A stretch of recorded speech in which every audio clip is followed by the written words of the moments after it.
इस आग में कई लोग जलेंगे।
अबे अंधा है क्या?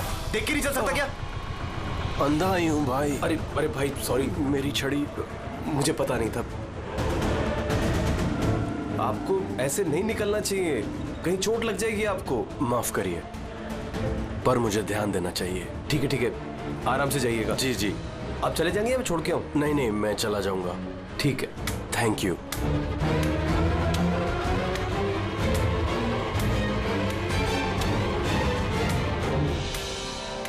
क्या हो गया यार, ये इतना दर्द क्यों हो रहा है?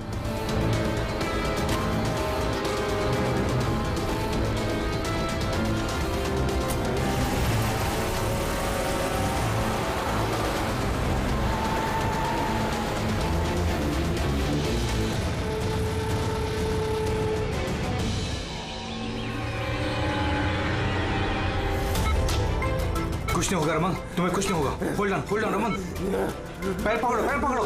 डॉक्टर इंजेक्शन, जल्दी फास्ट, क्विकली। डॉक्टर इंजेक्शन दो जल्दी।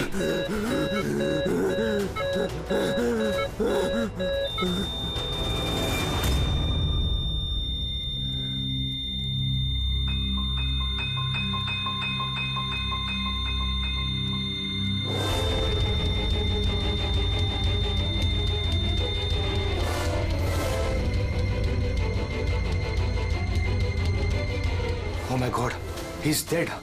और इनकी मौत नेचुरल भी नहीं है। अब क्या? I know Priya, it's a murder. और मैंने डॉक्टर सालुंके को इस केस के बारे में सब कुछ पहले से बता दिया था। अब तक तो उन्होंने फाइंड आउट कर भी लिया होगा कि रमन की मौत की वजह क्या होगी। जहर? रमन की मौत जहर से हुई है? हाँ बस, बहुत खतरनाक जहर है। ये पहले इंसान के दिमाग पर असर करता है।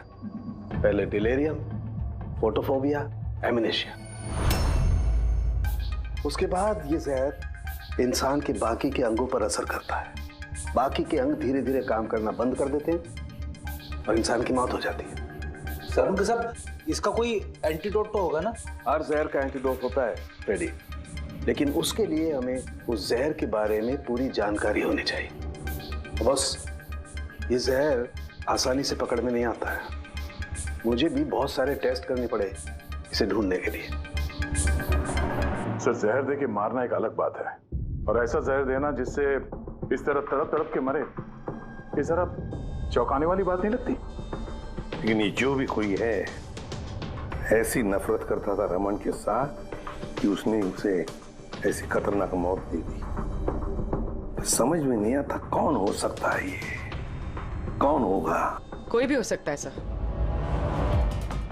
सर रमन को जुए की लत थी। क्रिकेट, रेस कोर्स, सट्टा, हर तरह का जुआ। और इसी चक्कर में वो 5 करोड़ के कर्जे में था। 5 करोड़? 5 करोड़? हाँ सर, उसको धमकी भरे मैसेजेस भी आए थे। उसके फोन रिकॉर्ड्स में ऐसे कई सारे मैसेजेस हैं जो उसको बुकीज और सट्टेबाजों ने भेजे। ये देखिए सर, हो सकता है इन्हीं में से किसी की धमकी सच साबित हो गई होगी। पता नहीं, पर जिस तरह से इसको मारा है सर, लगता तो नहीं है किसी बुकी का काम है। फिर भी इन्हें बुलाना तो पड़ेगा, शायद कुछ पता चल जाए। Hello ACP Pradyuman. अच्छा ठीक है।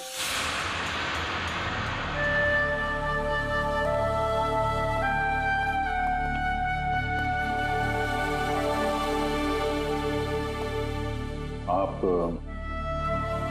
रमन का चचेरा भाई हितेन। हितेन, किसी ने रमन का खून कर दिया है। क्या लगता है आपको किसने किया होगा? मुझे नहीं पता सर।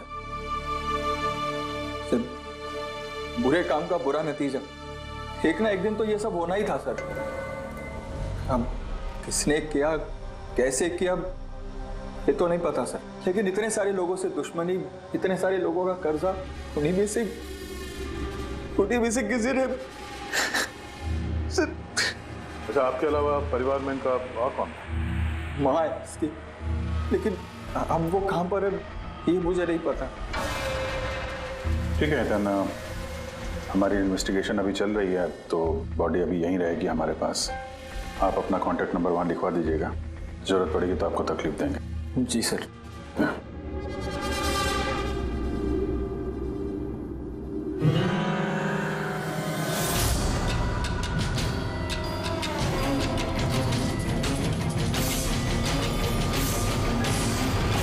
सबका उतना दुखी है नहीं जितना ही दिखा रहा है। हाँ, बॉडी ले जाने की जल्दी नहीं थी, जैसे ही बोला जाओ तो निकल गया। कोई पूछताछ नहीं कब मिलेगी बॉडी। गड़बड़ है, गड़बड़ है ये हितेन, बड़ी गड़बड़ है। ऐसे लग रहा था जिसे ये बात पक्की करने आया था कि रमन मरा है या नहीं। नजर रखो उस पर। रमन, रमन बेटा, रमन क्या हुआ बेटा? रमन। मैम, आप बेटा मेरा रमन, माँ मैं इसकी वसुंधरा। बेटा क्या हुआ? मैं तो तेरा इंतजार करती रही कि तू आएगा और मुझे घर ले जाएगा एक दिन, पर तू तो इतना दूर चला गया बेटा। रमन, तो आप अपने बेटे रमन के साथ नहीं रहती थी? जी नहीं सर। आप? सर मेरा नाम मदन है। भगवान, मुझे क्यों बिठा रखा यहाँ पे? उठा लेता मुझे ही। संभालो अपने आप को। और कितना रोग इस नालायक से किया। इसको अपनी करनी की सजा मिली है। नहीं बेटा, ऐसा मत कहो। चाहे जैसा भी था, बेटा था मेरा। क्यों, ऐसा क्या किया था इसने इनके साथ? इन्हें अपने ही घर से बाहर निकाल दिया, सड़क पर छोड़ दिया अकेले। ऐसा क्यों? बोला माँ बहुत कर्जा है, घर बेचना पड़ेगा और मेरा खर्चा भी नहीं उठा सकता, इसीलिए मुझे छोड़ दिया। और फिर क्या करती सर, ठीक से दिखाई नहीं देता। कहाँ जाती मैं? पड़ी रही फुटपाथ पे, भूखी प्यासी, बेघर बेसहारा। फिर शायद भगवान को दया आ गई और उसने उस फरिश्ते को भेज दिया।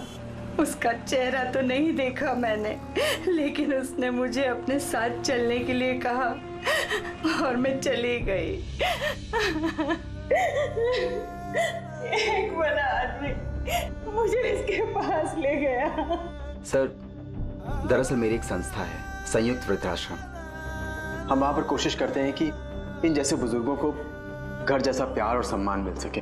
माँ जी मुझे वृद्धाश्रम के गेट पर मिली थी एक चिट्ठी के साथ, जिसमें लिखा था कि इनका ख्याल रखना। बस उसी दिन से संयुक्त वृद्धाश्रम इनका घर बन गया। आज सुबह लैंडलाइन पे फोन आया कि इनके बेटे की मौत हो गई है। बस इनसे रहा ही नहीं गया। माँ है ना।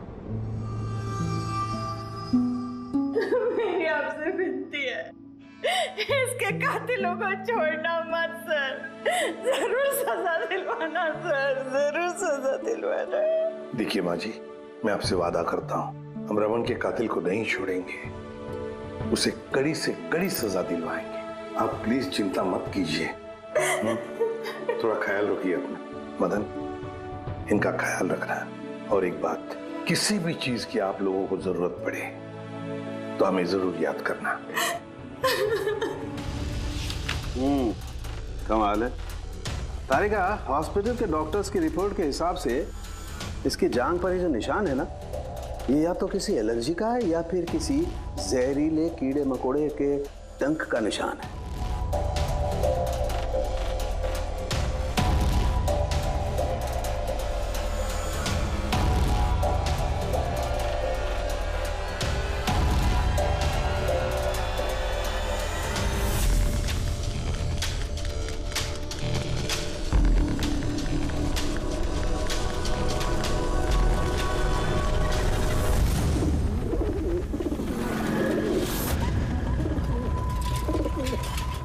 सर, इस हितेन की हरकतें ठीक नहीं लग रही है सर। ऐसे ऐसे लोगों के साथ उसको उठना बैठना है, उस पर शक करना बनता है सर। एक और बात है सर, कुछ समय पहले ये रमन ने उसे अपने घर से निकाल दिया था। अब रमन के मरने के बाद वो उसकी प्रॉपर्टी हड़प करने की कोशिश कर रहा है सर। सर एक मिनट, यहाँ आएंगे प्लीज।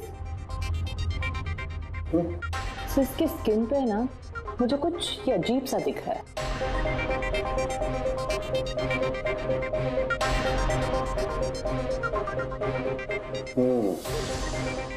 तारिका, ये जो अजीब सी चीज है ना, दरअसल ये पैराफिन है। पैराफिन? मोम। अरे तो इसका मतलब वो जहर इसके थाई में नहीं इंजेक्ट किया गया? किया गया। वो जहर इसकी थाई में ही इंजेक्ट किया। तो फिर ये मोम कहाँ से आया? मोम कहाँ से आया? तारिका, यहाँ से खूनी ने जहर इंजेक्ट किया। दरअसल ये जहर मोम से, पैराफिन से कोटेड था, इसीलिए इसकी इस चमड़ी पर भी और इसके खून में भी हमें पैराफिन मिला है। क्योंकि खूनी नहीं चाहता था कि ये जहर तुरंत इसके शरीर में जाकर के असर दिखाए, इसलिए उसने इसे कोट कर दिया। और ये जो जहर है, एस्कोमाइन, ये एक बायो पॉइजन है, जैविक जहर। खूनी ने इसे मोम से कोट किया, इसके शरीर में इंजेक्ट किया और फिर इसके शरीर की गर्मी से मोम पिघलने लगा और वो जहर इसके खून में मिलकर के अपना असर दिखाने लगा। मतलब ये जहर किसी लिक्विड फॉर्म में नहीं बल्कि पैलेट यानी छोटी गोली के फॉर्म में इसके शरीर में डाला गया है। एग्जैक्टली।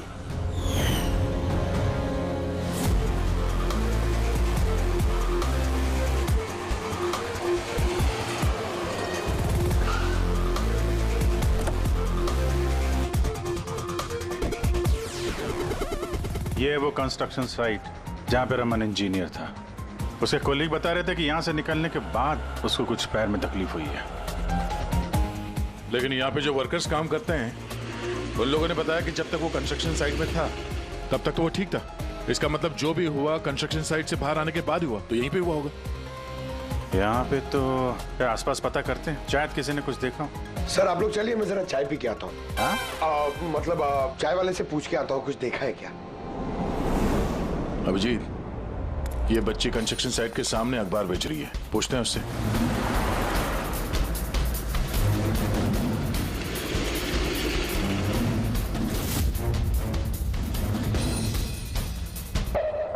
क्या नाम है बेटा आपका?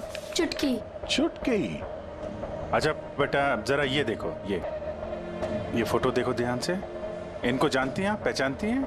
हाँ, ये अंकल तो हमेशा मुझसे अखबार खरीदते थे, पर 3 दिन से ये नहीं आए। तो 3 दिन पहले आपने इस अंकल को यहाँ पे देखा था? हाँ, एक आदमी के साथ ये टकरा गए थे। इनको चोट भी लगी थी। वो आदमी बहुत अजीब था। अजीब मतलब? अबे अंधा है क्या? देख के नहीं चल सकता क्या? अंधा ही हूं भाई।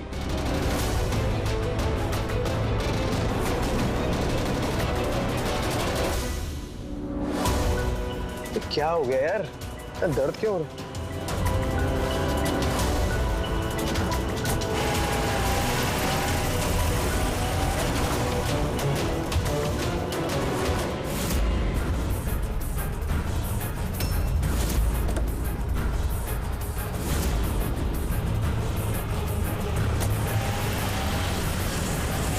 तो अंधा नहीं था और उसी ने हमला किया रमन पे।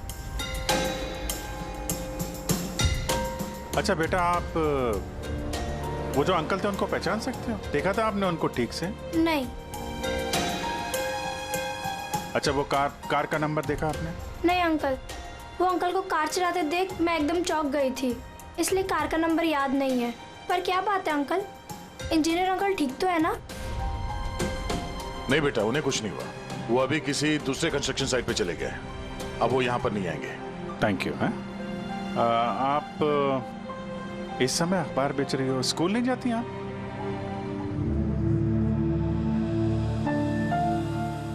क्या बात है, हैं? स्कूल तो जाना चाहिए। आप कितनी इंटेलिजेंट लड़की हो। एक्चुअली हर बच्चे को स्कूल जाना चाहिए और आपको भी जाना चाहिए। पर स्कूल जाने के लिए बहुत सारे पैसे चाहिए ना अंकल, मेरे पास पैसे नहीं है। बेटा, अगर आपको पैसे ना देना पड़े तो आप स्कूल जाएंगी? हाँ अंकल, जरूर जाऊंगी, मुझे पढ़ना है।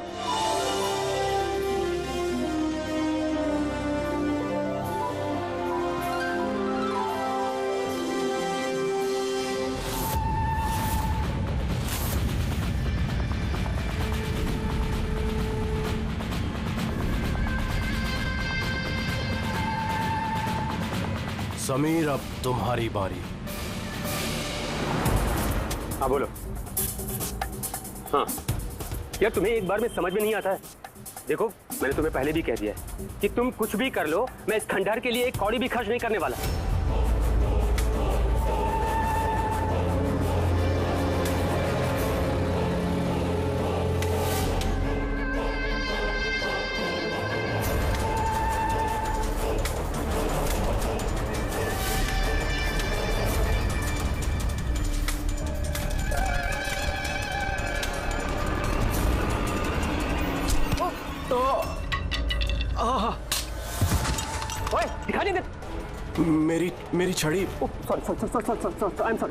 मेरी छड़ी। मेरी छड़ी। सॉरी। अब आपको कहीं लगी तो नहीं? आप ठीक है ना? मैं आपको कहीं ड्रॉप कर दूं? नहीं नहीं, मैं ठीक हूँ, मैं चला जाऊंगा। आप ठीक है ना? नहीं, I'm okay। आप संभाल के जाइए। हाँ जी, आप संभाल के जाइए। Okay, thank you.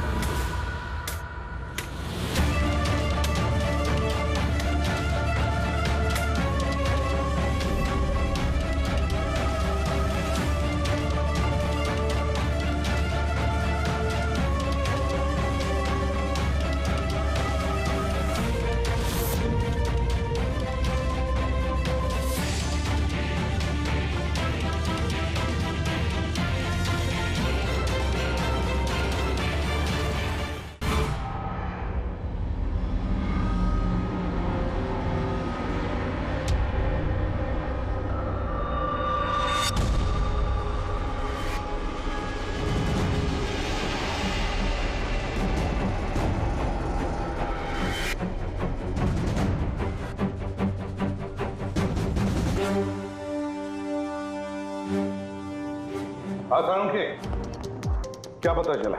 बस इस आदमी को जो जहर दिया गया ना, वो भी किसी पौधे से ही बनाया गया है। क्या? ये भी किसी पौधे से? हाँ बस, लेकिन ये कौन सा जहर है, ये अभी तारिका पता कर रही है। इस जहर का नाम है रिकिनस कम्युनिस, और ये जहर पहले वाले जहर से भी बहुत ज्यादा तेज और खतरनाक है। रिकिनस?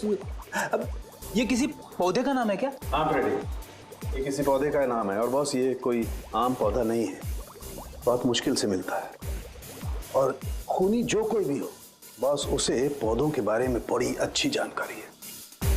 हाँ, जानकारी तो होनी चाहिए पौधों के बारे में, तभी तो लेकिन सर, इन हत्याओं की वजह क्या है? ना तो हमें रमन की हत्या का कारण पता है और ना समीर का, और दूर दूर तक इन दोनों का एक दूसरे से कोई संबंध ही नहीं है। सर, समीर और रमन के बीच में एक चीज तो कॉमन है। क्या? माय गॉड, तो ये है वो कड़ी जो समीर और रमन को जोड़ती है। तो क्या दोनों ने एक ही गलती की? जी सर, रमन की तरह समीर ने भी अपने बूढ़े और कैंसर पेशेंट पिता को घर से निकाल दिया था। हमने उनके बारे में छानबीन की और एक ऐसे शख्स से मिले जिन्होंने समीर के पिता को ढूंढने में मदद भी की और इस केस को एक नया मोड़ दिया। कौन है वो? सर, ये डॉक्टर दिनेश है। Hello sir. कैंसर सेंटर के चोड़ी। समीर के पिताजी का इलाज यही कर रहे थे। डॉक्टर दिनेश, जरा एक बात समझाइए। समीर ने अपने पिताजी को घर से बाहर निकाला था, तो फिर ये समीर के पिताजी आपके यहाँ कैसे पहुंचे, आपके कैंसर सेंटर में? किसी ने उन्हें हॉस्पिटल पहुंचा दिया था। मैं हॉस्पिटल पहुंचा ही था जब मैंने इनको देखा। ये चेयर पे बैठ के कुछ बड़बड़ा रहे थे, हाथ में लिफाफा था। मैंने पूछा कि कौन है, लेकिन इनको कुछ याद नहीं था। मैंने उनके हाथ से लिफाफा लिया। पैसों के अलावा उसमें एक चिट्ठी भी थी। उसमें लिखा था कि इनको कैंसर है और हम इनको अपने यहाँ एडमिट करके इलाज शुरू करें। एडमिशन के लिए डिपॉजिट की रकम लिफाफे में है और इलाज के पैसे भी हॉस्पिटल के अकाउंट में ट्रांसफर हो जाएंगे। उनकी उम्र और हालत को देखकर मैंने उनको एडमिट तो कर लिया, पर मुझे चिंता थी अगर पैसे ना मिले तो। लेकिन भगवान का शुक्र है, अगले ही दिन इलाज के पूरे पैसे 10 लाख रुपए हॉस्पिटल के अकाउंट में ट्रांसफर हो गए थे। 10 लाख रुपए? किसने ट्रांसफर किए? सर 100% खूनी ने दिए होंगे। सर, बैंक डिटेल से पता चल जाएगा। पता चल गया एक्चुअली, पैसे समीर की वाइफ रत्ना ने दिए थे सर। ये सब मेरी गलती है सर। मेरी वजह से समीर की जान चली गई। मैंने ही उसे उकसाया था। पिताजी की देखभाल में काफी प्रॉब्लम हो रही थी और सारी प्रॉपर्टी और सब हमारे नाम पर हो ही चुका था, तो मैंने ही समीर को कह के पिताजी को घर से निकलवा दिया। शर्म नहीं आती तुम्हें? समीर के पिता तुम्हारे भी पिता समान थे, उनको ही घर से निकाल दिया। तो ये सब करने के बाद फिर उनकी इलाज के लिए 10 लाख रुपए क्यों दिए? मुझे किसी ने धमकी दी थी सर कि अगर पिताजी के इलाज के लिए 10 लाख रुपए नहीं दिए तो वो समीर को और मुझे मार देंगे। सर, मैंने उन्हें 10 लाख रुपए दे दिए, फिर भी उन्होंने समीर को मार दिया। और अभी भी कहा है कि अगर हर महीने पिताजी के इलाज के लिए 50,000 रुपए नहीं दिए तो वो मुझे भी मार देंगे। किसी पे शक है तुम्हें? नहीं। उसके बारे में कुछ याद है? उसकी आवाज, उसका लहजा, कुछ भी? कुछ भी याद नहीं। सर प्लीज मुझे बचा लीजिए। सर मैं मरना नहीं चाहती। सर मैं पिताजी को घर ले आऊंगी। मैं उनकी पूरी देखभाल करूंगी, पूरी कोई तकलीफ नहीं होगी। सर आप प्लीज मुझे बचा लीजिए। घबराओ, प्लीज मुझे बचा। कुछ नहीं होने देंगे तुम्हें हम। तो भी जिस नंबर से इसे धमकी भरे कॉल आते थे वो नंबर ले लो और पता करो कहाँ का है। आप चलिए। चलिए।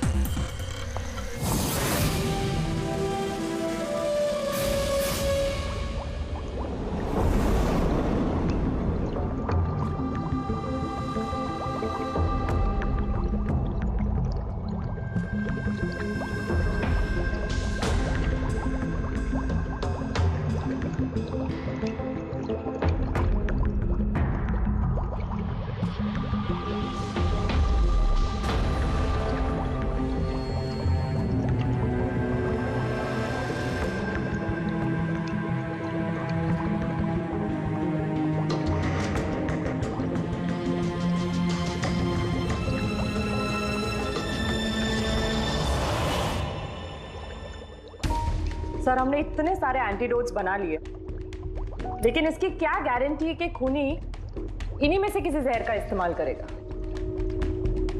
अब कुछ भी हो जाए, हम खूनी का दिमाग तो नहीं पढ़ सकते ना। तुम्हारी बात बिल्कुल ठीक है तारिका, लेकिन एक बात समझो, खूनी इन पौधों का जहर निकाल करके इस्तेमाल कर रहा है, इन पौधों का, पहले से भी ज्यादा तेज हर बार। तो हमें हमेशा चौकन्ना रहना पड़ेगा। पता नहीं वो अगली बार कौन से पौधे का जहर किस पर इस्तेमाल करे, पता नहीं किस पर, कब, कहां, कैसे, किस पौधे का, पता नहीं।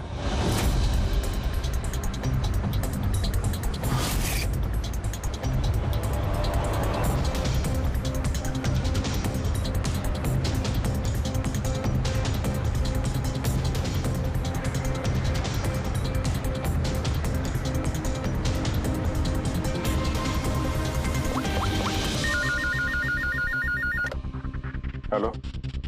हाँ पूर्वी बताओ। सर वो फोन बूथ जहाँ से कातिल ने रत्ना को धमकी भरे कॉल्स किए थे, वो ये भाईंदर रेलवे स्टेशन के पास है। Bhayandar railway station? तो वहाँ तो बहुत भीड़ भाड़ रहती है।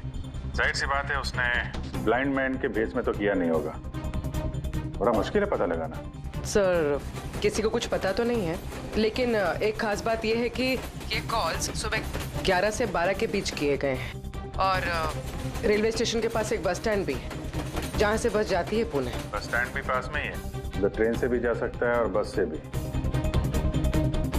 चलो कोई बात नहीं, देखते हैं। भाईंदर, इसका मतलब कि खूनी मुंबई से ही है और सिर्फ समीर का खून करने के लिए पुणे गया था। तो पुणे वो ट्रेन से गया होगा या फिर बस से या फिर कोई प्राइवेट गाड़ी या फिर खुद की गाड़ी से। वही तो सर, खूनी को पता था कि हम लोग रत्ना तक पहुंच जाएंगे, पर ये कॉल वाली बात खुलेगी, इसलिए वो हमें गुमराह कर रहा है। सर खेल खेल रहा है हमारे साथ। हाँ, खेल खेल रहा है। अगर सर हम लोग खूनी तक पहुंचेंगे कैसे? हमारे पास उसके खिलाफ तो कोई इंफॉर्मेशन है ही नहीं, और हमें यह भी नहीं पता है कि उसका अगला शिकार कौन होने वाला है। पंकज, इससे पहले कि खूनी अपनी शिकार तक पहुंचे, हम शिकार उसके सामने डाल देंगे। ये घटना आज सुबह 10 बजे की है। मुंबई के गोरेगांव रेलवे स्टेशन पर एक बुजुर्ग ने रेल के नीचे आकर अपनी जान देने की कोशिश की। वहां मौजूद लोगों ने उन्हें बचा लिया। आइए जानते हैं कि आखिर वो क्या वजह है जिसने एक बुजुर्ग को ये करने पर मजबूर कर दिया। क्यों पकड़ के रखा हुआ? छोड़ दो मुझे, मैं नहीं जीना चाहता हूँ। क्या करूंगा मैं जी करके? लेकिन आपके साथ हुआ क्या है? आखिर आप क्यों मरना चाहते हैं? क्या हुआ? मेरे साथ क्या हुआ? मुझे मेरे इकलौते बेटे ने घर से बाहर निकाल दिया, अकेले करके। मैंने अपने बच्चे को इतने प्यार से पाला पोसा और उसने मुझे घर से बाहर निकाल दिया। ये तो बड़े दुख की बात है। आखिर क्या हो गया हमारी आजकल की पीढ़ी को? आपका बेटा करता क्या है? क्या करता है? स्कूल जाता है। टीचर है? नहीं, पढ़ता है, स्कूल में पढ़ता है। अभी 8 साल का ही तो है। जी क्या कहा आपने? क्या कहा? आपका बेटा कितने साल का है? कितने साल का है? आपने कहा 8 साल का है।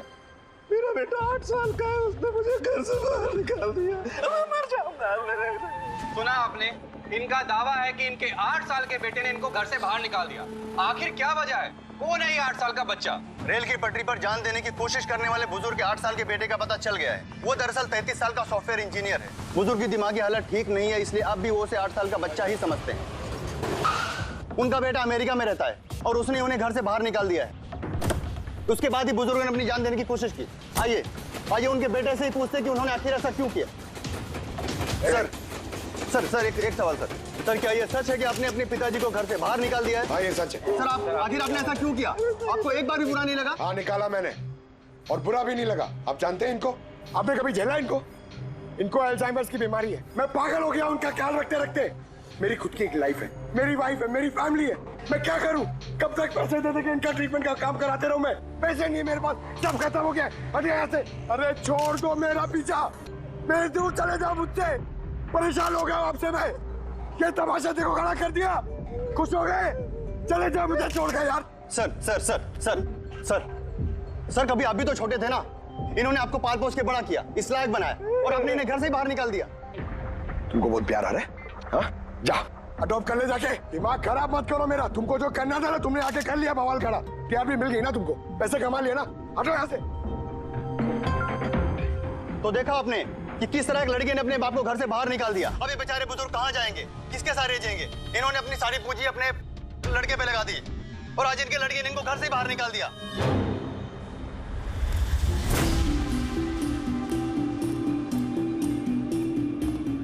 बड़े बच्चे गुब्बारे गुब्बारे ले लो जल्दी, गुब्बारे वाला गुब्बारे ले लो। अरे बेटा गुब्बारे गुब्बारे गुब्बारे ले लो, गुब्बारे वाला गुब्बारे ले लो, गुब्बारे गुब्बारे ले लो, गुब्बारे गुब्बारे ले लो बेटा, गुब्बारे गुब्बारे ले लो, गुब्बारे गुब्बारे वाला गुब्बारे गुब्बारे ले लो।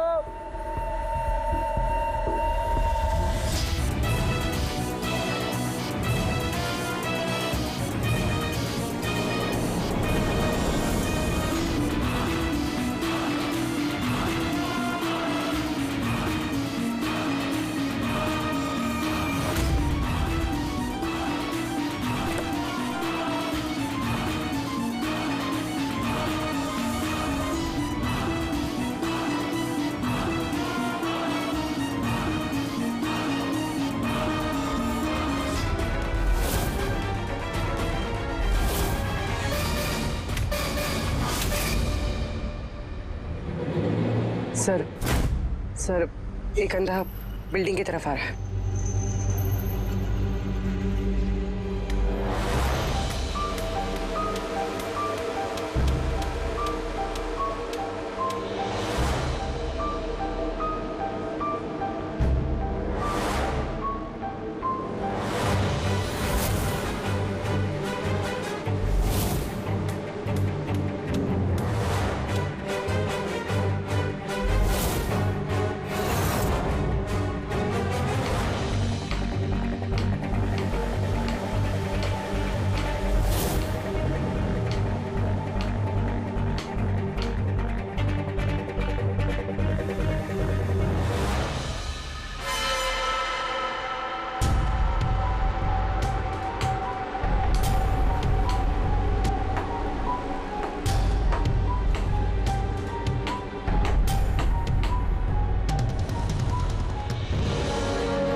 इतने सारे लोग?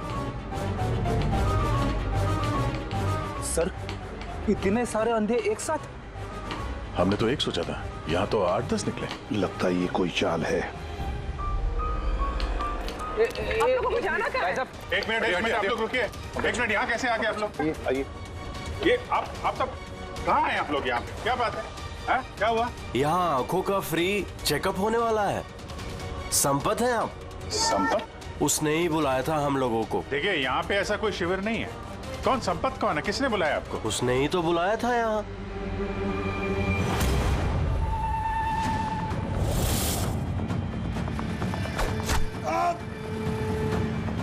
पंकज पंकज क्या हुआ? पंकज वो रहा, पकड़ो उसे, छोड़ना नहीं।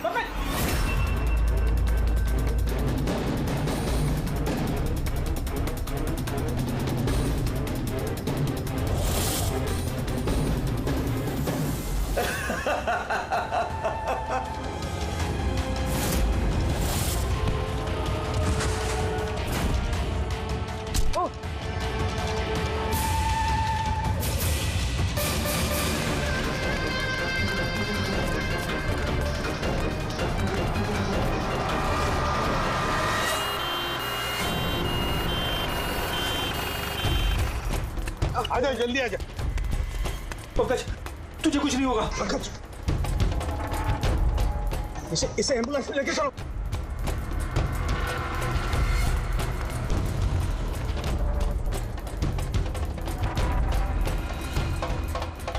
पंकज तुझे कुछ नहीं होगा। पंकज तारिका ये लो, इससे जहर का पता करो। अगर जहर का पता नहीं चला तो हम एंटीडोट नहीं दे पाएंगे। सुन रहे हो तुम? सुना नहीं है पंकज, आंखें बंद मत होने देना। आदिश हमारे पास इसका एंटीडोट हो, वरना हमें इसे हॉस्पिटल ले जाना पड़ेगा। एंड आई एम श्योर ये वाला जहर पहले वाले जहर से बहुत ज्यादा स्ट्रॉन्ग है। तारिका एक काम करो, नेशनल बायो सेंटर को फोन करो और उसे लाइन पर रखो।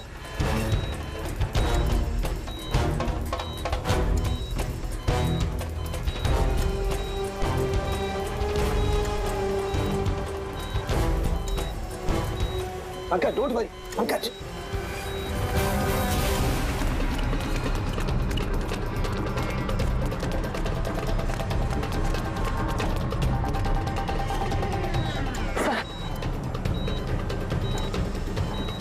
ओह माय गॉड, ये नहीं हो सकता है।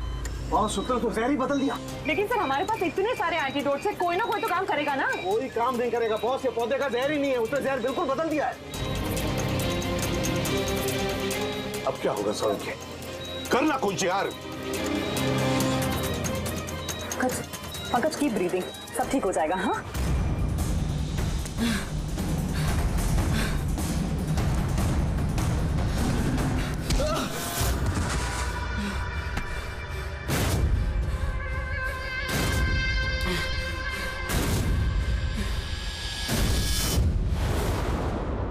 सर मेरा नाम मदन है।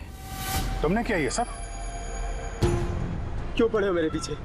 मैंने जो किया सही किया। लोगों की जान लेना सही है? मैंने सिर्फ बुरे लोगों को सजा दी है सर। जो लोग अपने माँ बाप का ख्याल नहीं रखते ना, उनको इस दुनिया में जीने का कोई हक नहीं होता। जब मेरी माँ की मौत हुई थी तो मेरी दुनिया उछल गई थी। उसी वक्त मैंने इस संयुक्त वृद्धाश्रम की शुरुआत की थी। सर वहां पर जितने भी बुजुर्ग माँ बाप आते हैं ना, सब अपने बच्चों के सताए हुए होते हैं। ये देखकर मेरा खून खौल जाता है। मैंने उसी वक्त ये फैसला किया था कि मैं इन सबको सबक सिखाऊंगा, इसीलिए मैं मार देता हूं इनको। क्या गलत किया मैं? सर कुछ करो सर। कुछ नहीं कर सकते जब तक उस जहर का कंपोजिशन नहीं पता लगेगा फ्रेडी, हम कुछ भी नहीं कर सकते। अगर इसे गलत एंटीडोट दे दिया तो ज्यादा खतरनाक होगा यार। सर पंकज की हालत तो बिगड़ती जा रही है। सर पल्स गिर रही है, हॉस्पिटल ले जाना पड़ेगा। हॉस्पिटल जाके कुछ नहीं होगा, हमारे पास इतना वक्त नहीं है तुम्हारा जाकर टेस्ट करें। मुझे इस जहर का नाम चाहिए यार। पंकज हेलो। हाँ सर, हाँ सर पकड़ा गया। सर खूनी मदन है। हाँ जहर हम पता करते हैं। कभी पता नहीं चलेगा तुमको, कभी पता नहीं चलेगा तुम लोगों को। उसने भी पापा को सताया। मदन गाड़ी। Oh no. मदन एम्बुलेंस बुलाना पड़ेगा जल्दी। नहीं सर कोई फायदा नहीं है, मेरा काम हो गया है। नहीं मदन, मान लिया तुमने उन लोगों के साथ जो कुछ भी किया, मान लिया, लेकिन तुमने जिसे वो जहर चुबाया है वो बेगुनाह है, निर्दोष है, उसने कुछ नहीं किया। वो तो हमारी चाल थी तुम तक पहुंचने के लिए। वो जहर कौन सा बताओ? हाँ प्लीज। हाँ बोलो। B T X. सब उस जहर का नाम BTX है। साळुंखे, जहर का नाम है BTX। पंकज